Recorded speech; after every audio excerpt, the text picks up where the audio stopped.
వచ్చిన తర్వాత రాజకీయం గలీజ్ గా మారిపోతోంది. నల్గొండ నియోజకవర్గం తిప్పర్తి మండలం ఎల్లమ్మగూడ గ్రామంలో సర్పంచ్ గా యాదగిరి అనే వ్యక్తి నామినేషన్ వేసే కాంగ్రెస్ నాయకులు అతన్ని బెదిరించి కొట్టారు. ఆయన వినలేదని కారులో కిడ్నాప్ చేసి మూత్రం తాగిపించి ఆయన్ని అవమానించారు కేటీఆర్. అంత ఎంత గలీజ్ అంటే రాజకీయం ఎంత గలీజ్ గా మారిందంటే కాంగ్రెస్ వచ్చినాక మనం కూడా ఉన్నాం 10 ఏళ్ళు ప్రభుత్వంలో, కానీ ఎప్పుడు ఇంత చిల్లర రాజకీయం చేయలే. నల్లగొండ నియోజకవర్గం తిప్పర్తి మండలం ఎల్లమ్మగూడెం అనే గ్రామంలో సర్పంచ్ గా నామినేషన్ ఇస్తే మన సోదరుడు ఆయన పేరేముండేనే యాదగిరి గారు నామినేషన్ ఇస్తే ఆ సోదరుని బెదిరించినారు, ముందు కొట్టినారు, కాళ్ళ మీద ఏళ్ల మీద కనబడుతున్నాయి దెబ్బలు.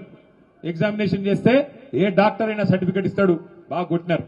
కొట్టడమే కాదు, అయినా కూడా ఆ తమ్ముడు వినకపోతే కారులో వేసుకొని కిడ్నాప్ చేసి తీసుకొని పోయినారు.